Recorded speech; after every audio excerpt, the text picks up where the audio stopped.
In today's episode, we are going to explore one of the biggest questions in personal growth. What is one life changing habit that can unlock massive success and fulfillment? Today, together, we dive into how adopting a single transformative principle can have a ripple effect on all areas of life, whether it's relationships, health, career, or personal development. Drawn from perspectives of John Maxwell, David Goggins, Eric Thomas, Ray Lewis, and Joe Rogan, we dissect the mindsets and strategies that help them achieve greatness. Our discussion centers on practical, actionable insights that you can apply today to start seeing real results in your life. Whether you're stuck in a rut, looking for a breakthrough, or just curious about what could take you to the next level, this conversation is for you. Tune in as we explore, debate, and uncover that one habit or mindset shift that can change everything. With that being said, brother, I mentioned a couple of different names in that intro. I mentioned some David Goggins, I mentioned Joe Rogan, I mentioned Eric Thomas.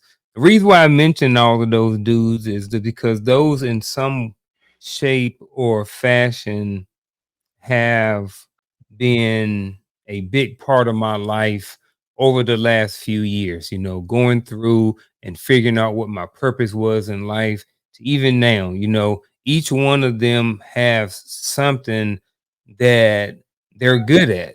Each one of them have made it to a certain level that most people don't get to, and just with that being said, I know today's topic is about the only life changing habit you need to adopt.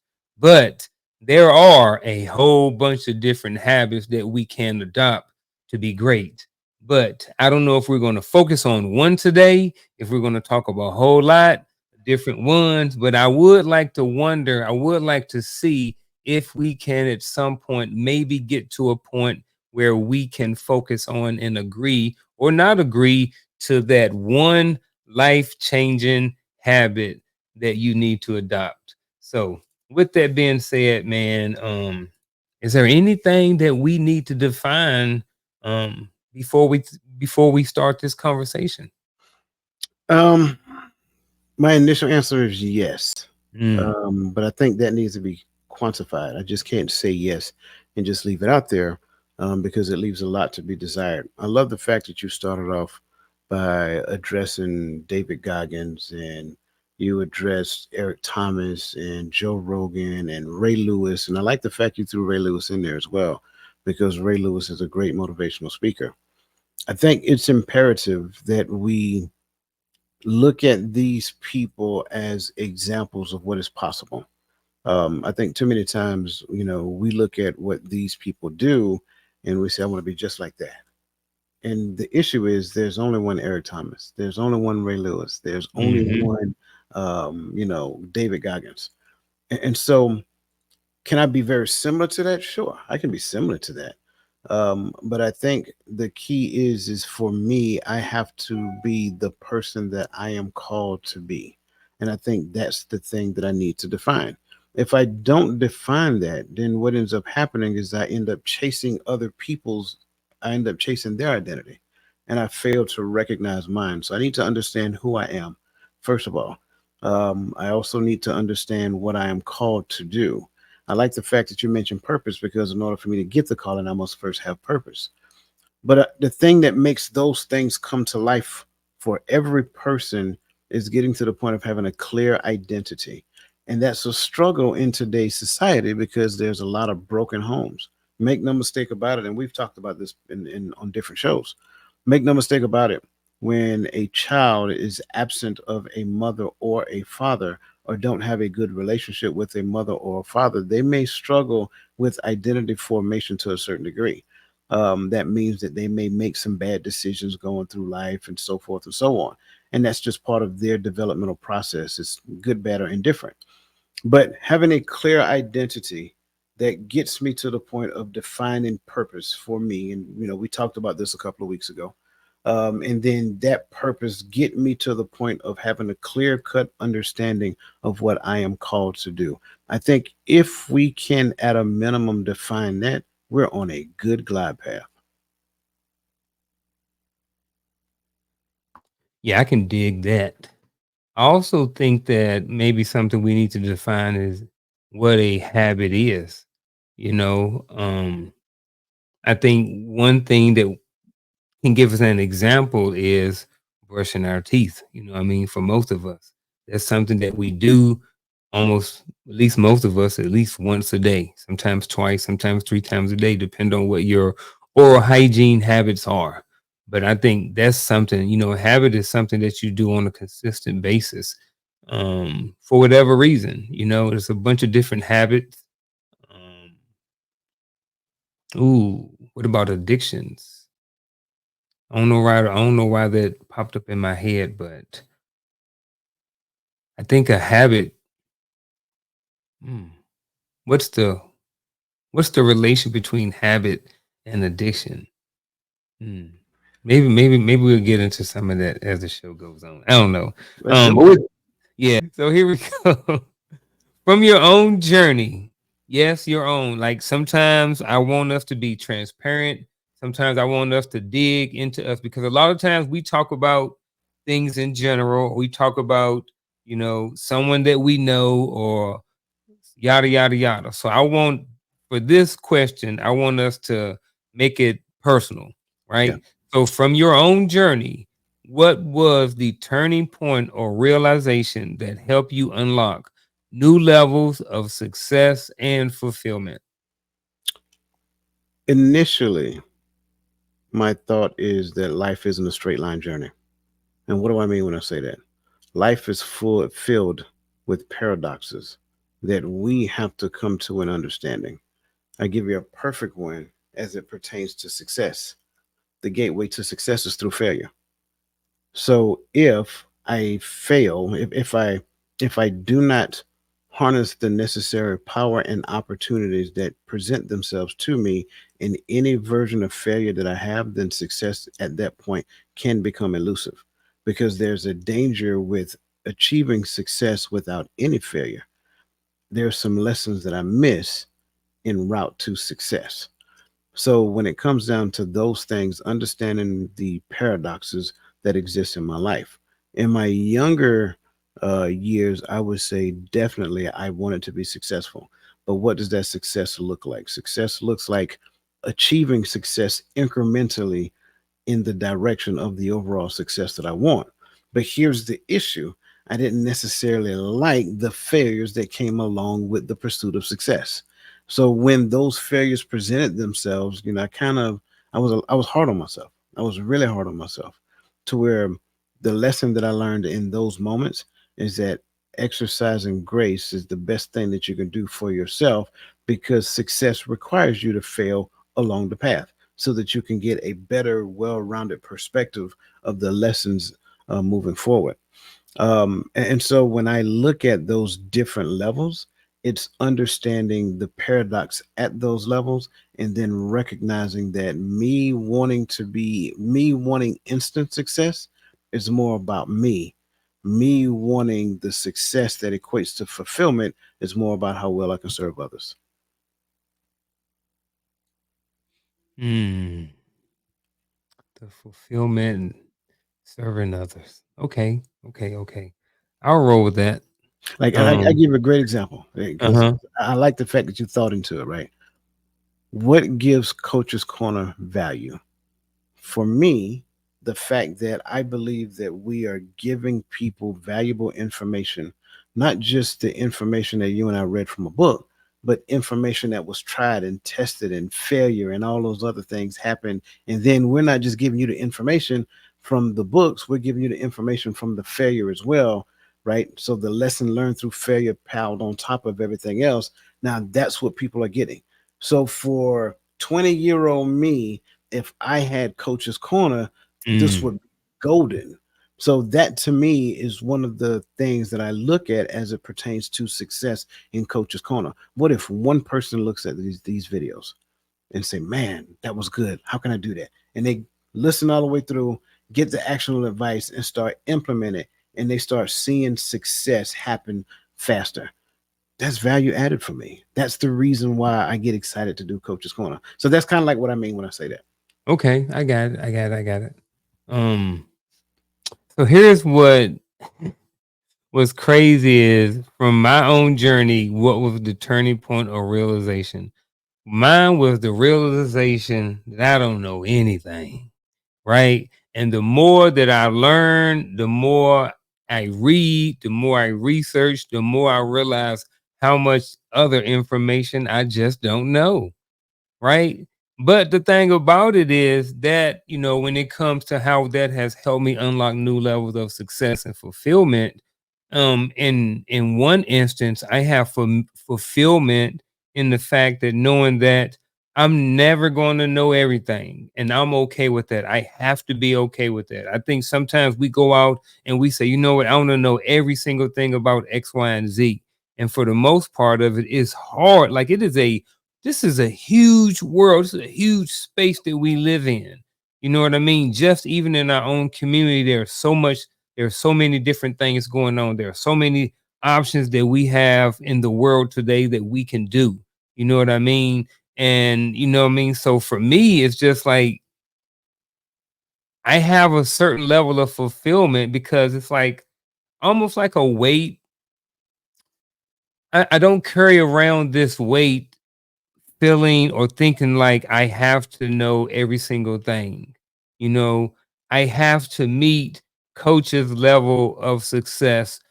I have to meet what Roland's ideology of what he thinks success is, or Gaddy's, or Vic, or whoever else that I may come in contact with.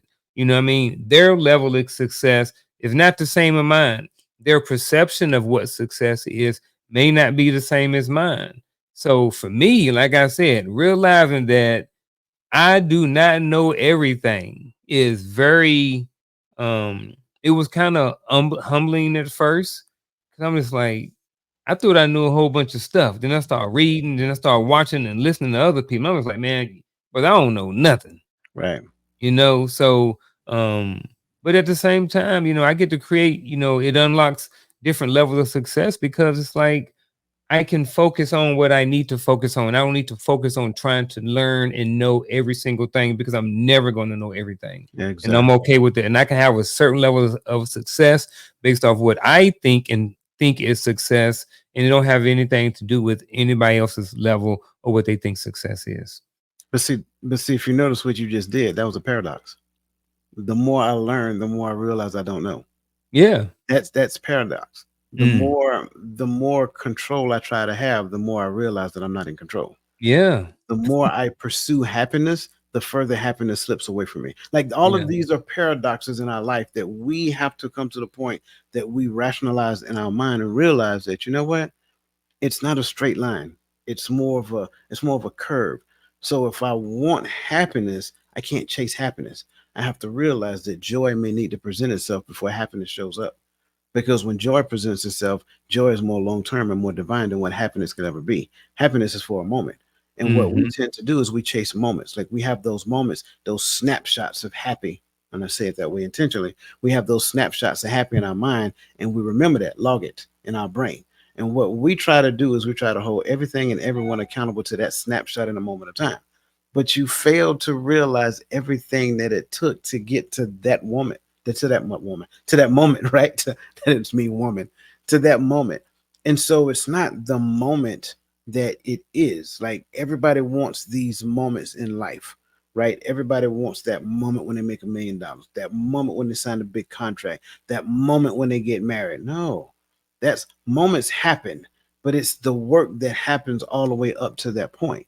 So when we look at control, no, stop trying to be in control and recognize that you control absolutely nothing but self. And relinquish control, then once you relinquish control, you'll feel like you're more in control. Okay. We're going to get some more into control too.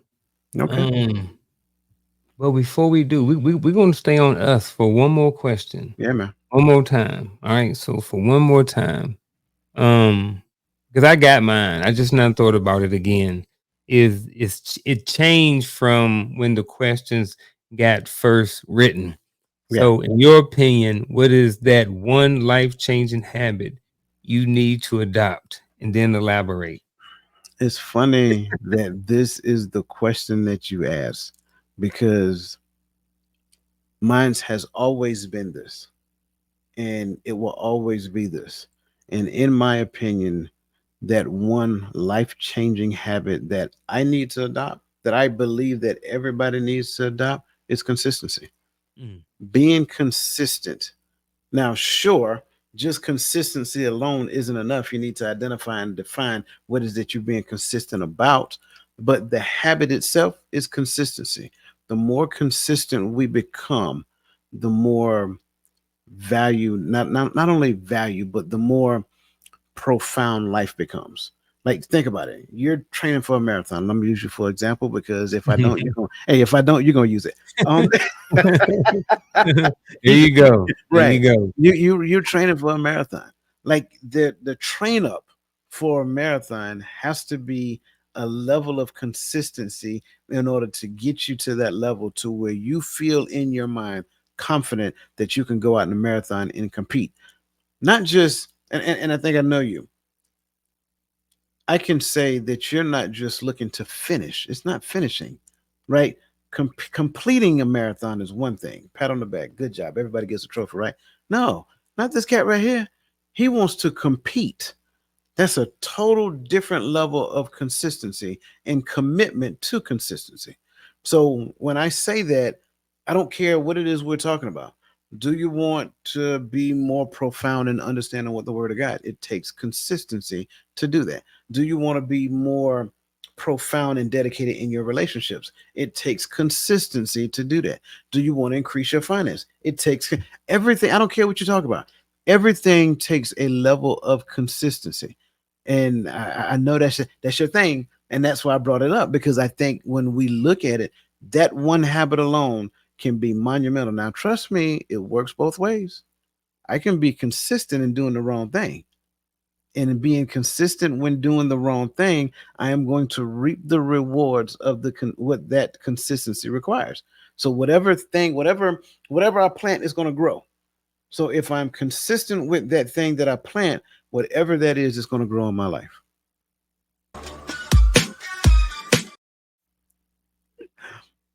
It was the whole show. That's the whole show right there. Like Hmm. I wasn't even going to go with consistency at all, because that's something that you know, like you said, that's my thing, man. You did a very elegant job of breaking down consistency and how important it is, man. So I sense that you're proud of me right now because you're stroking your beard. That's yeah, that's that's what man. that's what Yeah, old folks do when they're proud yeah. of me, right? I'm like, okay. I'm like, he got it. He got it. You know what I'm saying? Well, But thank it, you, sir. I appreciate that. yeah, and it's funny you mentioned it. And I guess when something is a part of your life, you don't always see it or hear it broken down from someone else's perspective. So, um, hats off to you, sir, for breaking it down because sometimes you need to hear it sometimes too because like you said, I'm training. I had some bad days. It's hard being consistent sometimes. It is hard, especially when it's something that's hard. For If I most people, it's not. Go ahead. no, if I can inject, the Mm-hmm. bad days are part of the learning curve with being Mm. consistent. See, in the bad days, you learn a lot about yourself. This is for somebody else who's not training for a marathon right now, or for somebody who wants to do a marathon. Mm-hmm. You learn a lot about yourself when things don't go the way that you think they should go. Ooh, facts. Here's the thing: in the bad days, take a moment and question, why is this day bad? Ask your like you really got to get into it. Like ask yourself the question. And again, as we said before, right? If you really want a great answer, learn to ask great questions. And don't just stop with the first answer you get because the first answer you get that's going to be surface level. You want that Mm-hmm. deeper than surface level answer. So when it's a bad day, Let's identify why it's a bad day. Why do I feel like it's a bad day? What is it about this day that made it bad? How would it have been a better day? How could this day have been a better day? And then what's the gap between me seeing it as a bad day and the day being exactly what I wanted it to be? What's the thing that prevents that from happening? I think when we do that, and I'm sorry to jump in there because when you said that, I was like, oh, I got to jump in real quick if you don't Yeah. mind. I think that's the key. And this is for everybody because, people go to work and say, hey, how's your day going? It's all right. It's not such a good day. I'm having a bad day. Why are you having a bad day? Well, Mr. Martin got on me for being late to work. Well, I'm having a bad day because I was late to work. Mr. Martin didn't do it to me. I did it to myself. Maybe if I can change that, I'm not necessarily having a bad day. I may have had a bad moment because I had some things that prevented me and delayed me from getting to work on time. But that's that moment in time. So we can't take the moments and taking it elevated on the mountaintop or put it all the way down in the ditch. It's just a moment. Recognize the moment, appreciate the moment, learn the lesson from the moment, and then let's plot the course to go and find those good days. How about, because you did 19 miles yesterday? I want to know that because we just talked about it, right? Yeah. Now, listen, y'all got to process that. This brother ran 19 miles yesterday. Only way I'm doing 19 miles is behind the wheel of the car. I'm just letting you know, right? If I did 19 miles, it would have been a bad day. I'm just gonna call it that. I'm just gonna put it out there. But here's the other thing: when those days are bad, recognize that every day really is good. That's the key. Every day is a good day. Every day that you open your eyes is a good day. Every day that we hit this, when I hit live, it's a good day. I'm smiling. I'm energetic. I want to be in front of the people talking to my brother. This is a good day. Will I experience a moment that may not necessarily be so good? Sure. Isolate it. Move it out the way. Take that moment, isolate it, pull it out the picture, and don't tie it to the entire day. Put that aside, question it, learn from it, and then take the learning and apply the learning to the day because the day is still good.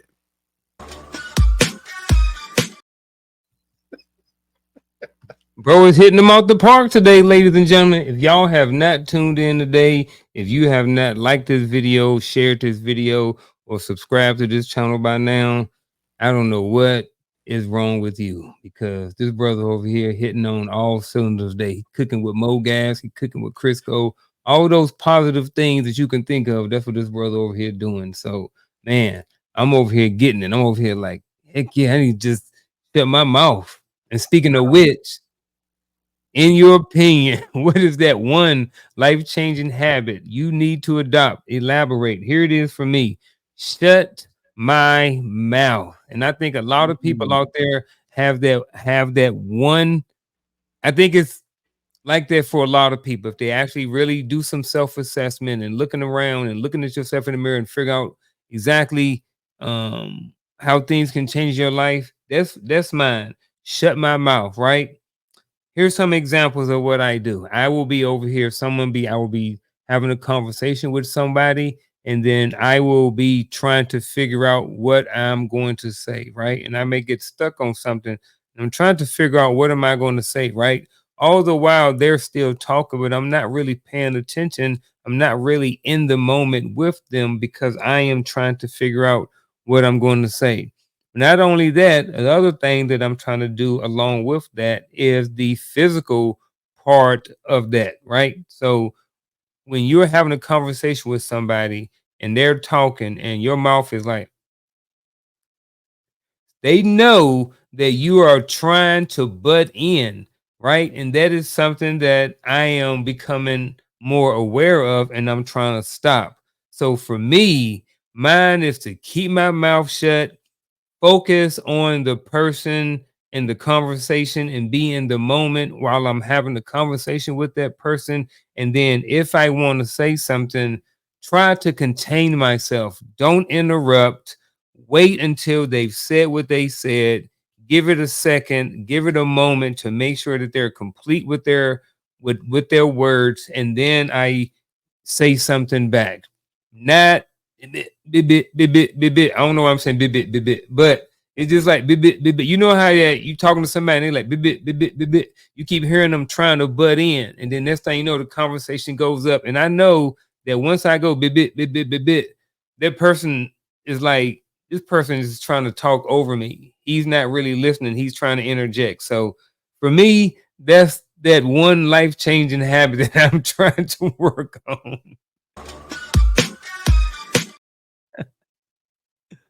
Bruh, Listen, that by itself was a golden nugget. Like, bruh. you know how many people, like, okay, so transparency, I just did it. I don't know if Hmm. y'all paid attention. I did it a few minutes ago, right? I think we all, if we're just being completely transparent, we all have that. And I think the thing is, we think that what we're about to say is value. We think it's valuable, but it's still going to be valuable if you hold on to it until the other person get finished talking. Let them finish what they got to say. Pay attention to what they're saying. Just try to log it and then give them their undivided attention. So, number one, thank you for calling me out, sir. I appreciate that. And secondly, no. Second, I own it. I own every bit of it. I just did it. But secondly, that is such a valuable point. Just that alone can improve like communication density. Because if you don't cut people off, they want to talk to you because they think they feel heard. But once you like, if you have a habit of cutting people off when they're talking to you, they're like, man, I won't talk to I won't talk to Garfield, man. Garfield be cutting me off all the time, and I can't even finish the statement before that brother. Hold up, wait. I got to jump in right now. Okay, so yeah, that's valuable, bro. Yeah, bro. I'm trying to keep my mouth shut. My aunt Cookie used to say, Lord, seal my lips. That's what she used to say. She be wanting to say stuff, want to cuss somebody out or something. So instead of saying bad words, that's what she used to say. So seeing this question over here, I want it, but I think I'm gonna go to the next one. Okay. Or I may come back to it. So how do you balance, not you, anybody, how do you balance the different areas of life, such as fitness, relationships, and career while staying committed to the one habit that drives your overall success? And even before you go,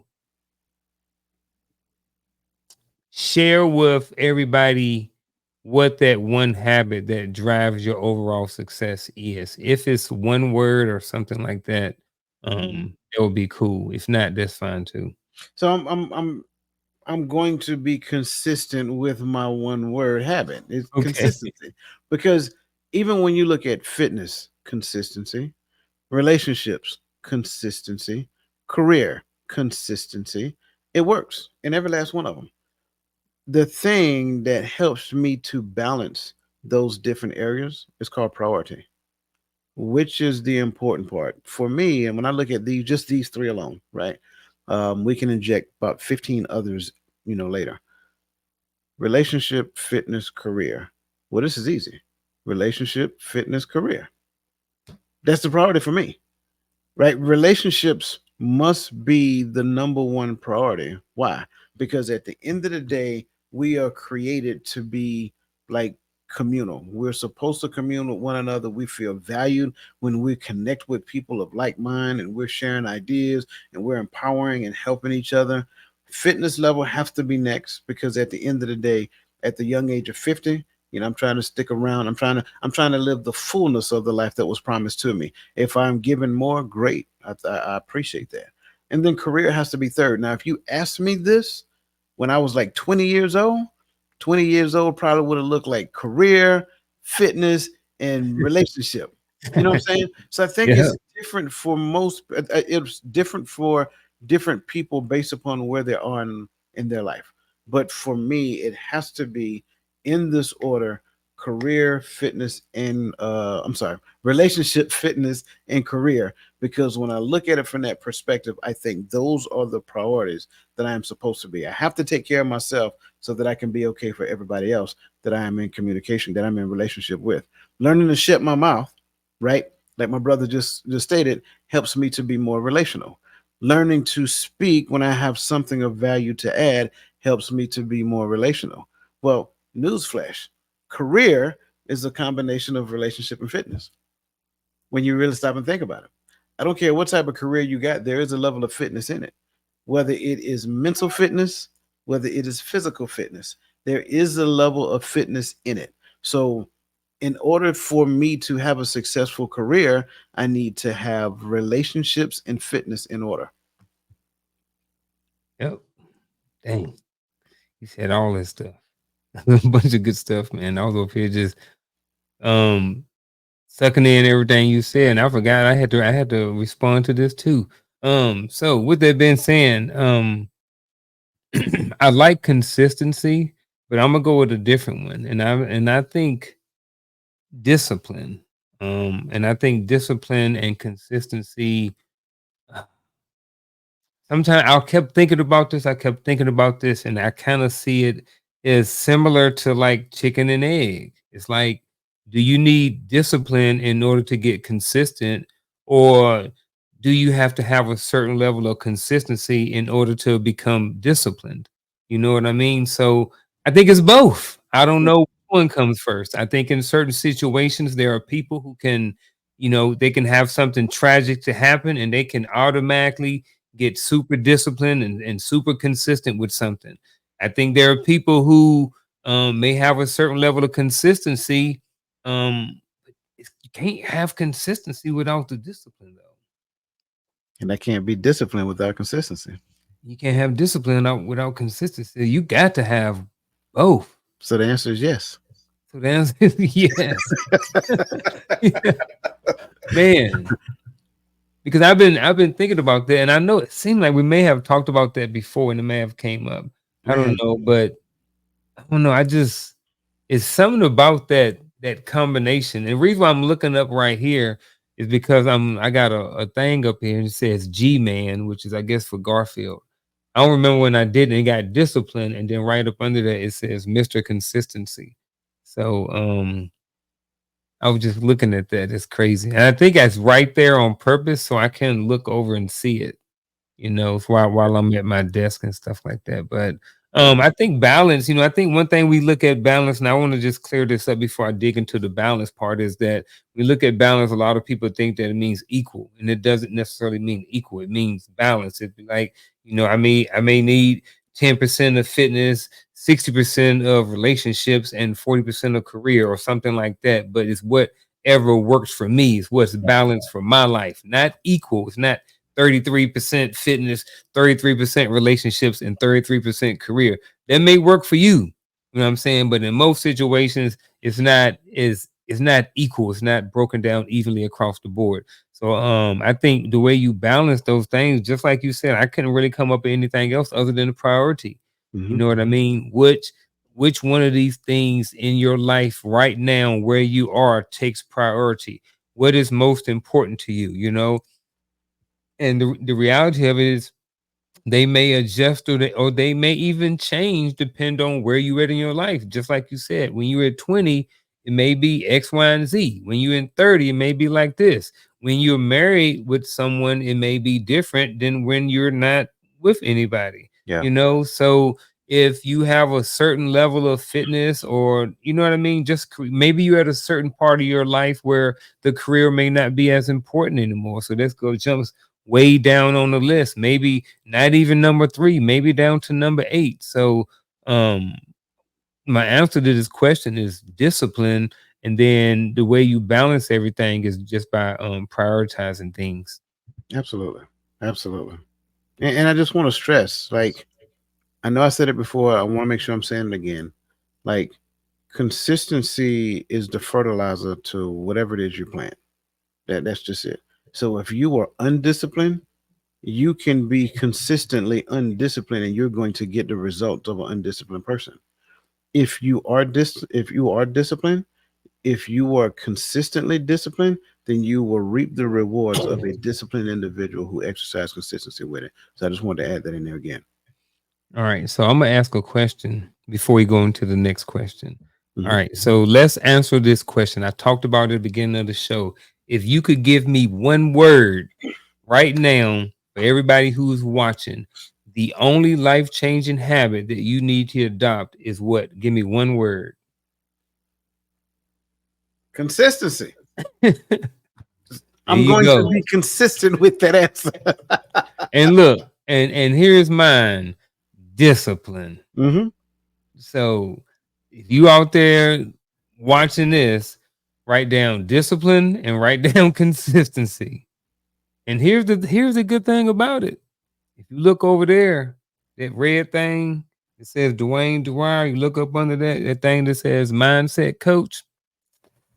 You gotta have the mindset in order to have the discipline, in order to have the consistency. It's where it What starts at. what he said. Just saying, ladies and gentlemen. And if you want to know more a little bit about Coach, hop down there to totalmindsetshift.com and he will hook you up with everything you need to know. Moving right along, sir. Not so fast, my friend. Because Mm-hmm. what if they want to know more about the consistency coach? They can go to buildyourcreed.com. There you go. There you go. All right, here we go. Moving right along, ladies and gentlemen. Where's that one at? 43. All right. How does the ability to stay disciplined separate the success from the average, especially when motivation fades? Consistency. There you go. Listen, it's funny because it really does sound like we rehearsed this conversation. We did not. Mm-hmm. Yeah. And I like the fact that we didn't, because if he had changed the word discipline to something else, my answer would still be the same. Mm-hmm. Consistency, right?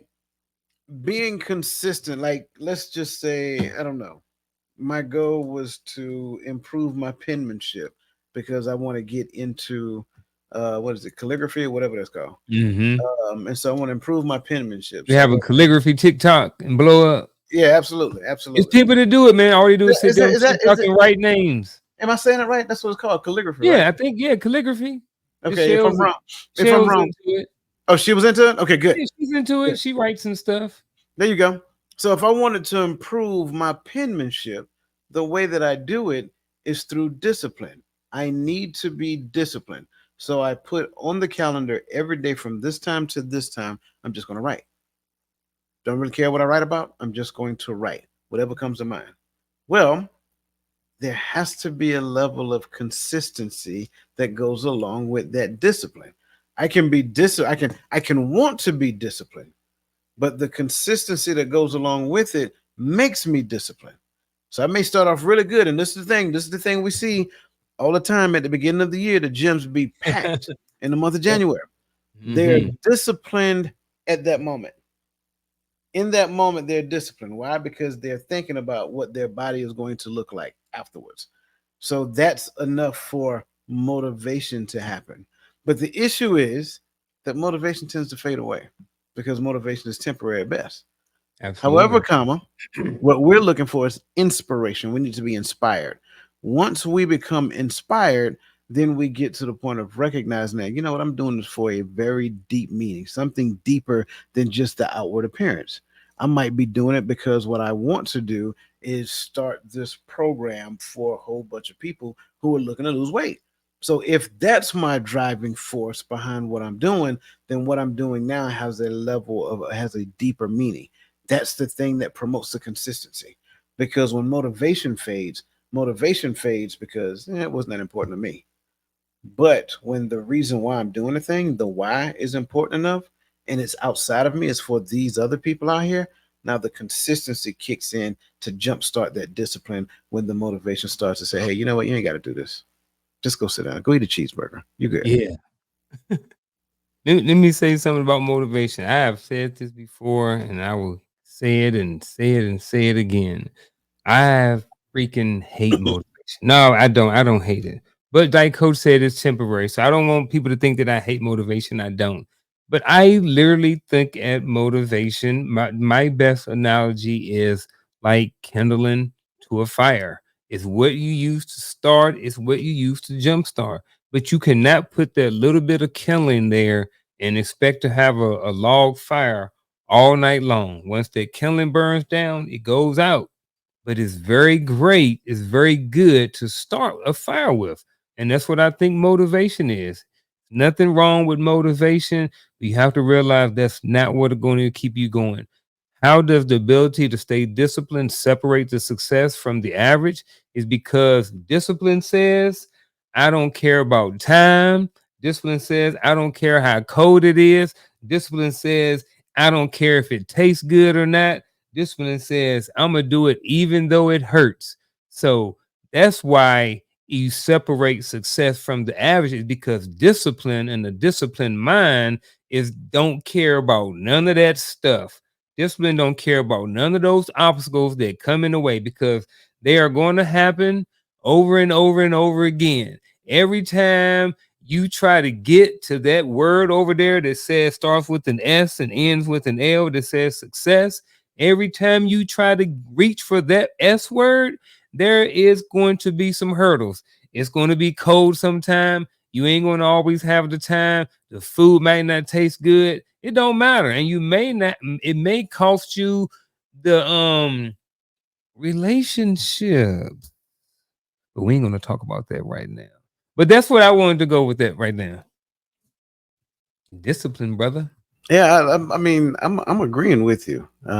It shouldn't cost a relationship though, but It shouldn't. yeah, it shouldn't. But But if you're not a disciplined person, it's hard to be with somebody who's disciplined. Disciplined people and undisciplined people, I think, have a hard time staying in a relationship. right, That's just me.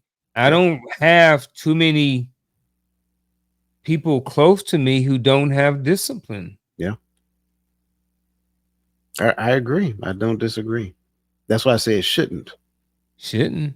Yeah, but And I say that because in the get to know you phase, you should understand that hey, you're disciplined. I'm not disciplined, or vice versa. mm-hmm, Maybe my position is just to learn from you, and mm-hmm, what I should be learning is how to be disciplined instead of yeah. seeking to tie you down or whatever the case may. But anyway, that's a whole nother conversation. All right, we got one more question. We hit these TFs. Yes, sir. Um, in a world filled with distractions, what strategies can individuals adopt to remain disciplined and stay consistent with their goals? Keep your eyes on the prize. What do you mean by that? I say that as a lead in. Whatever. So we talked about three things previously, right? We talked about relationship, we talked about career, we talked about fitness. Mm-hmm. When I identify those priorities, relationship being the priority. So if my relationship is my priority, my eyes should not be distracted on anything other than my relationship or healthy relationships that support my relationship. This is why I say it is good, like for married folks to have friends, right? You have, and it's okay to have both single and married friends. But here's the issue: the issue becomes if I have relationships that don't support my marriage. I should not have relationships that don't support my marriage. They should be extensions of. And so that becomes an important thing because those extensions of my relationships help me to keep my eyes on the prize. So, in the midst of that, we come to the realization that um, something can't be a distraction to me if I do not take the time to look at the distractor, right? It's a difference. Distraction happens within me, distractor is what's happening outside of me. So the thing may cross my path, but it never gathers my attention. Why does it never gather my attention? Because I am disciplined enough to keep my eyes on the prize. My relationship, relationships that feed into my relationship, right? My fitness goals, the things that help to motivate me, inspire me, and move me forward in my fitness goals. My career goals, the things that motivate me, inspire me to continue to be better, to be the better version of myself for the organization so that I can help people alike. So that's why I say keep your eyes on the prize. Distractor is external, distraction happens internal to me. And if I never pay attention to the distractor, it can never be a distraction. I like keeping your eyes on the prize. I think um you mentioned, the fact that I was training for a marathon, and we talked a little bit about it before the show, but that's part of what is kind of keeping me going. What that is what's keeping me going is the eyes on the prize. It's that feeling of accomplishment that I'm going to have once that 26 miles is over. It's there are plenty of distractions that come along the way. We've had death in the family, we've had events go on, we've had people to come in to visit, we've had rain, we've had all of these different things, all of these different distractions that have been thrown out there to try to throw me off of my path, to try to get me to not remain disciplined and not remain consistent to my goal or to what I am trying to achieve. But the marathon is just a fill in for anything that you may be having going through your life. You know what I mean? Any goal. It's just a fill in for a goal. One of the things that I just thought about with this question is um, one strategy is that to have and stick to a plan. Like when you have a goal, first of all, I think a goal ain't pretty much nothing. A goal ain't nothing but an idea unless you have a plan for it. That's kind of the way I look at it, right? So people say, "Oh, I want to lose 20 pounds." Okay, well, that never gonna go. That's just an idea. You know what I mean? Once you come up with a plan, this is how long it's gonna take me, this is what I'm gonna eat, yada yada yada yada yada. This is who I'm gonna talk to. Then right there, that's what, in my opinion, when it becomes a goal. So I think that in order to, a strategy to help people stay disciplined and consistent, along with keeping your eyes on the prize, is to have a plan and stick to the plan as much as possible. It's okay sometimes, like Coach mentioned earlier, to give yourself some grace. Sometimes that's okay. You know what I'm saying? But not to the point to where you're being negligent to your own self. Um, Anything else you want to add to this before we No, move man, on? you no, brother, you spot on. I'm agreeing with you wholeheartedly. All right. We're gonna do true false. Um, no true false today. Okay. Psych. We ain't doing true false today. So that's a psych for y'all. But instead, what we're gonna do is we're gonna jump right into some multiple choice questions. That way we can hurry up and get down to the scenarios. I'm nervous. All right. Don't be nervous. Here we go. Which factor is most important when trying to identify the one life-changing habit for yourself? Is it motivation, self-awareness, luck, or external validation? I'm waiting for the chat to give us their responses as we are getting ready to venture down this path. I'm just talking. That's all. I know. I Get, got you. I get got ready you. to venture down this path of discovering the correct answer. So, which factor is most important when trying to identify the one life changing habit for yourself? The clear cut answer to me is self awareness.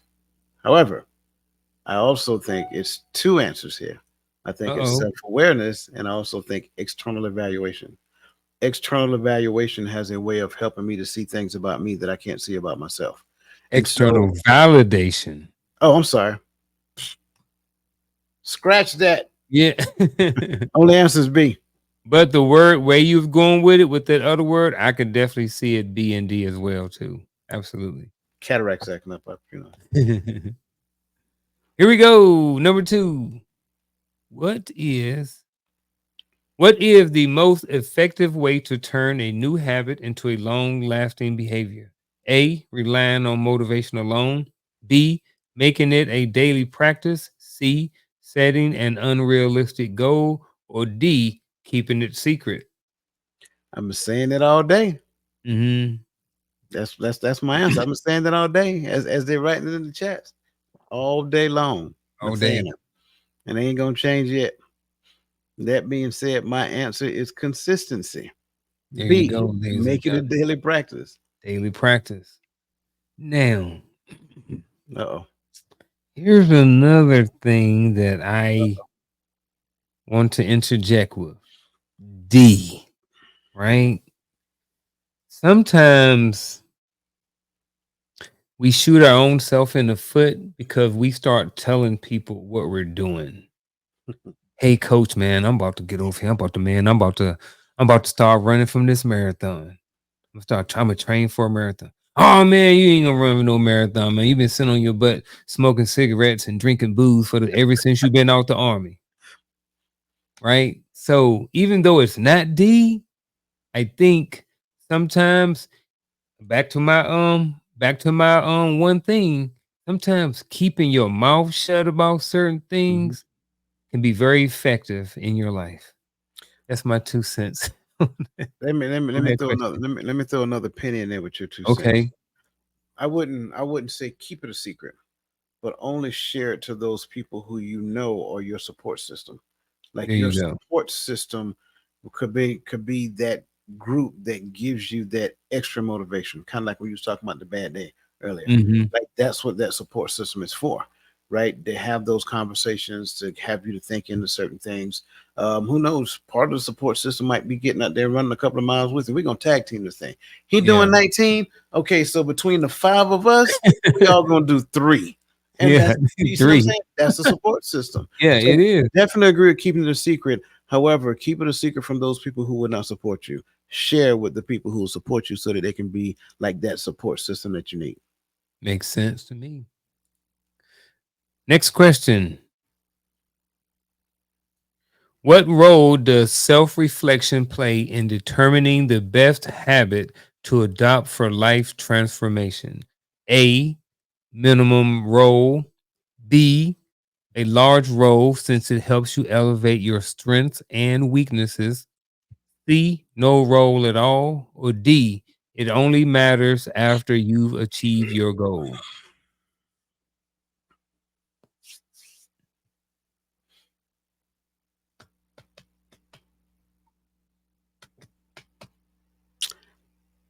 I really like this question Mhm. because it really sounds like it should be a clear cut answer. Mm-mm. But There if you you go. There you go now. What you but if got to you say? but if you recall, one of the things that I said is that it depends on where a person is in their life. Well, if it depends on where a person is in their life, ideally, what we want to say is the answer is B, a large role since it helps you evaluate your strengths and weaknesses. That to me should be the unanimous answer. However, comma, Overcomer. however, comma, what if I don't know my strengths or my weaknesses? And I'm at that stage in my life, I'm still trying to figure that out.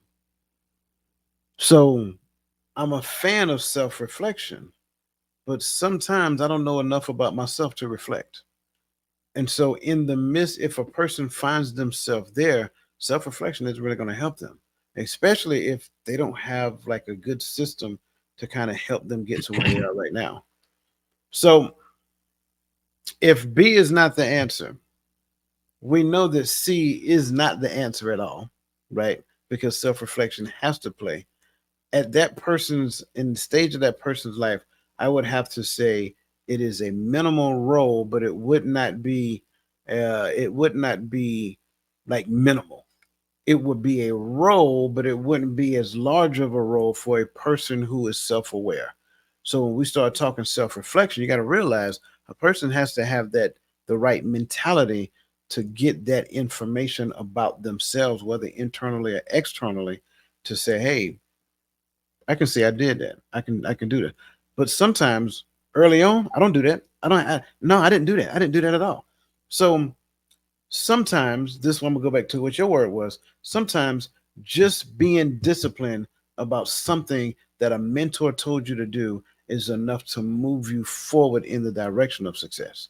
Then as you're moving forward, now you're starting to learn the tools that you need to become self-aware. Now self-reflection can work. But for this particular scenario, the answer without a doubt is B, but it's not always that clear cut.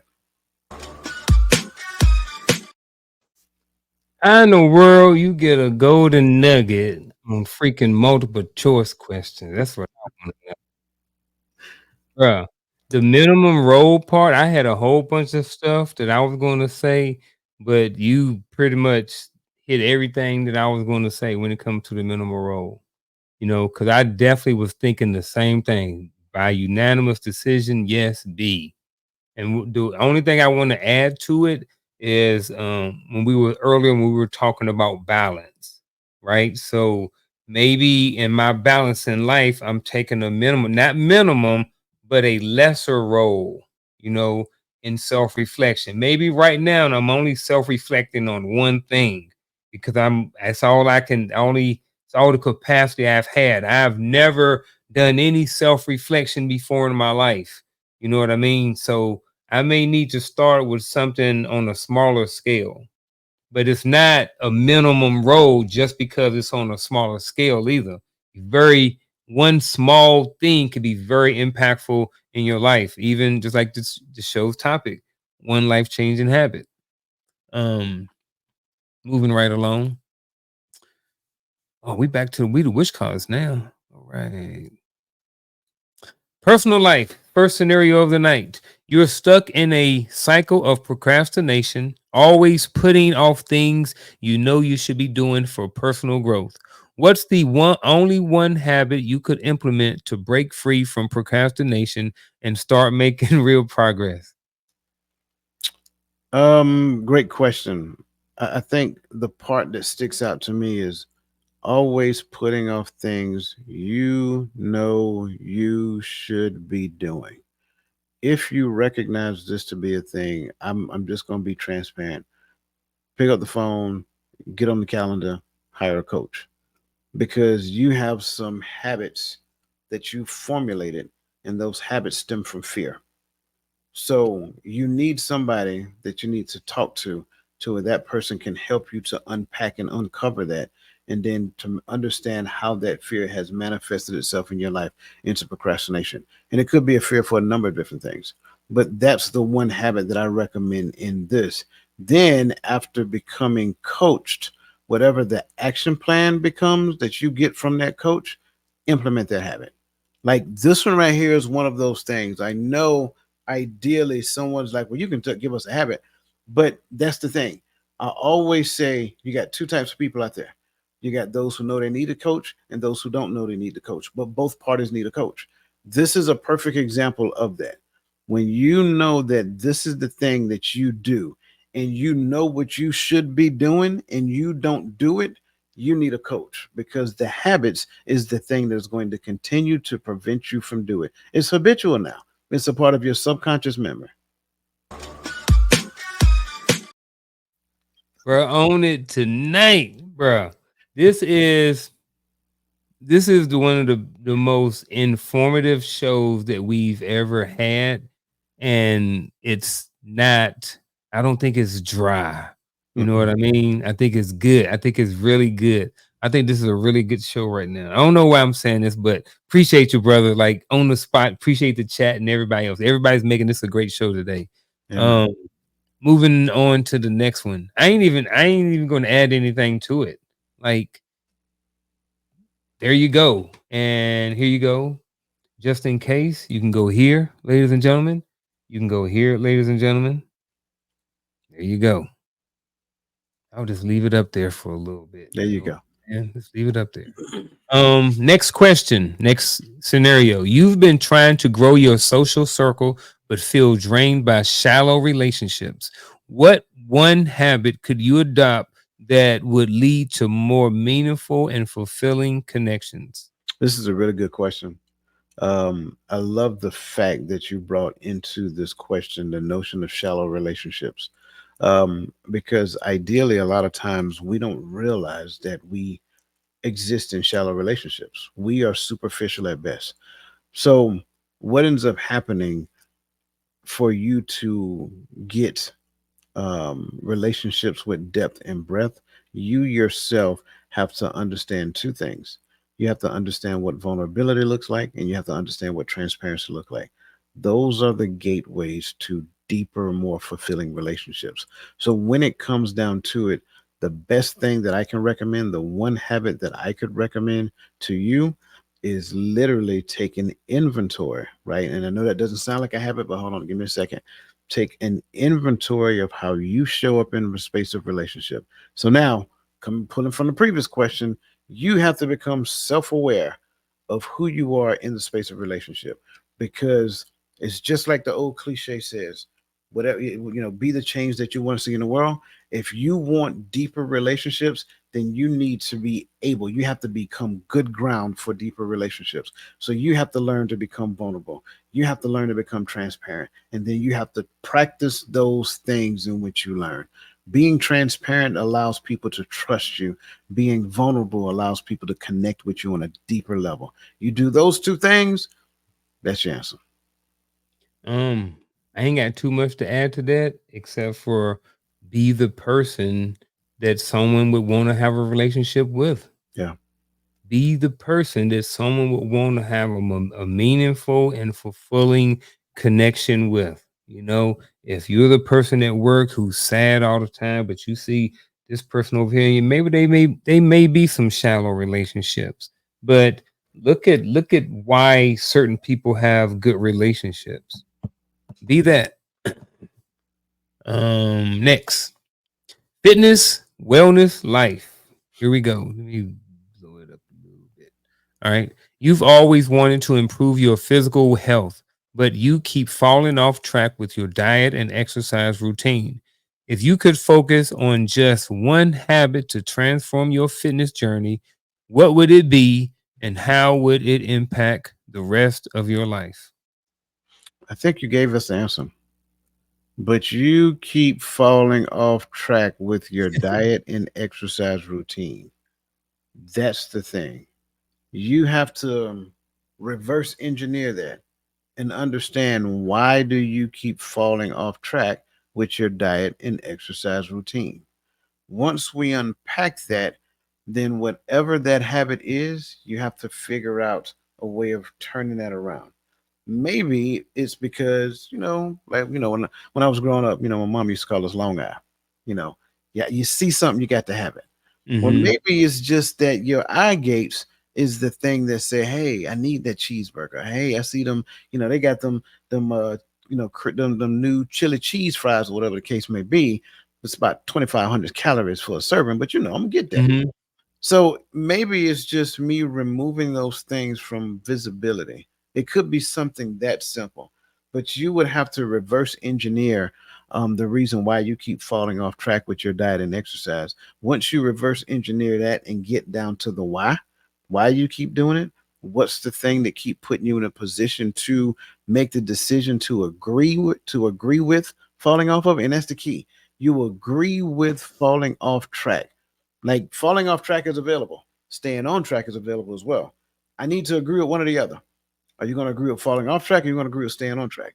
Agree with staying on track always. Like, make that decision right now in your mind and become disciplined enough to do that.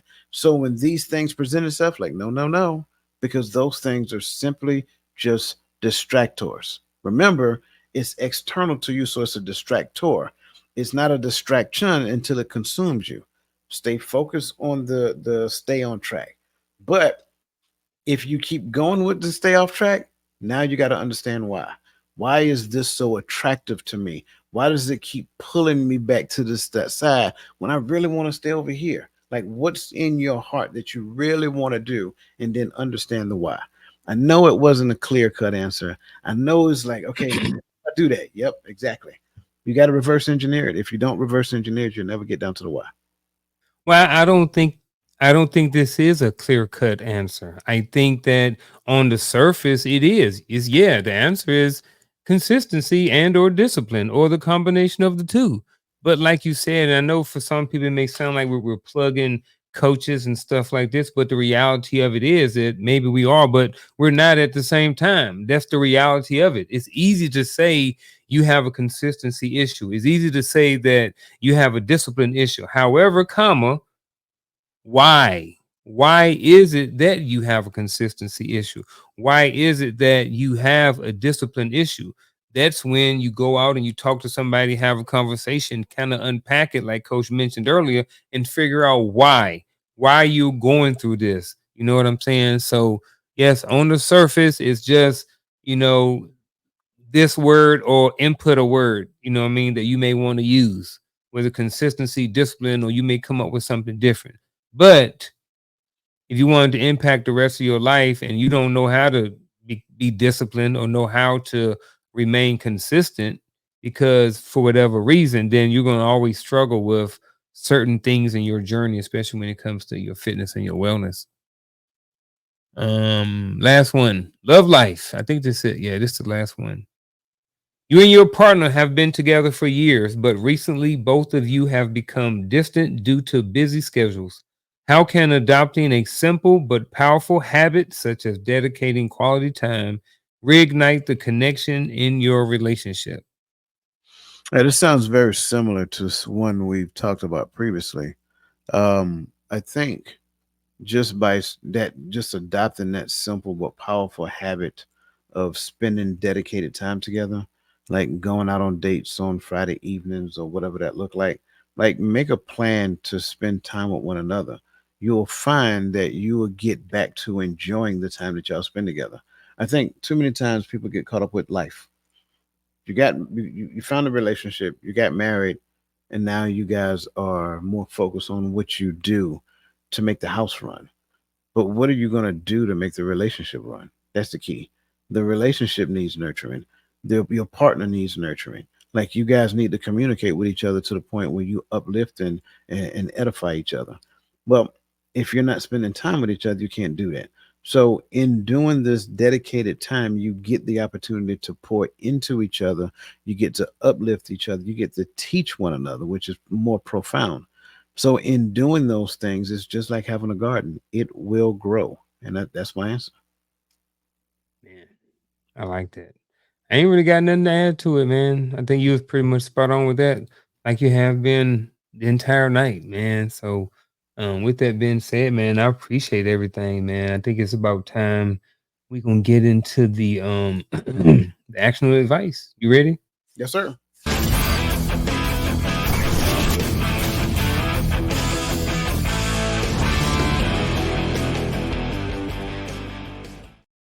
Taking a page out your book. Blow me up. All right. I This was a good conversation. I thoroughly enjoyed it. I think you've heard a number of different things. You've heard terms like self reflection. You heard terms like motivation and inspiration and reverse engineering and all those different things. This is the thing that I am going to suggest. Take an inventory of your life. Find one thing, right? And it shouldn't take long. Find one thing that you want to change. Just one thing, and then make a plan to change that thing. You might have to do some self reflection to understand the details and the ramifications around that thing and how you want to change it. You may have to ask yourself about 3 to 4 why questions. Why am I having such a hard time doing this thing on my own accord? You may need to hire a coach. You may need to call myself or the consistency coach so that you can get the right mindset or find the level of consistency when it comes down to it. But in doing so, whether you get a coach or whether you don't get a coach, there has to be action steps involved in order for you to do that thing. Whatever those action steps that you come up with, put them on the calendar. Do them on a daily basis. I don't care if it's the relationship thing, whether you guys want to do a date night. Don't just commit to one date night. Just push the envelope. Commit to two. You know what I'm saying? If you do two, commit to three. I give you one better. If you do three, commit to every night being a date night. You just don't go out.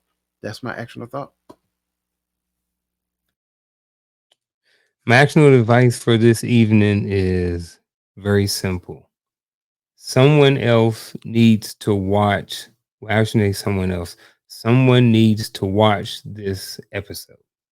Now, that someone needs to be you, or you need to share this video with somebody, or do something. But that's my actual advice. It's very simple. I think this was a really great conversation. We were talking about life changing habits. I think that that is something that any and everybody can benefit from. So, again, my actual advice for this evening is to simply share this video with somebody. Make sure someone watches it. I bet you each person can't share it to 10 people. There you go. I like that part too. There you go. With that being said, man, make sure that you guys come back next week, 7 p.m. Eastern Standard Time, for another episode of Coach's Corner. Check out the Empower Perspective podcast at 8 p.m. Eastern Standard Time over on Coaches Network. What else we got going on? What else you got going on? Saturdays you somewhere, Sundays you somewhere, everywhere you somewhere. I know, right? Just come on over to Empower and Perspective and subscribe. You do that, you'll get every time we go live. There you Tuesdays, go. Fridays, Saturdays, and we also go live on TikTok on Sunday mornings at 11:30 Eastern Standard Time. So yeah, just come on and enjoy. Oh, by the way, like you've seen already, www.totalmindsetshift.com/groups. We have a community over there where all we do is put uplifting and empowering messages. So that's it. That's it, ladies and gentlemen. And until next time, we are out.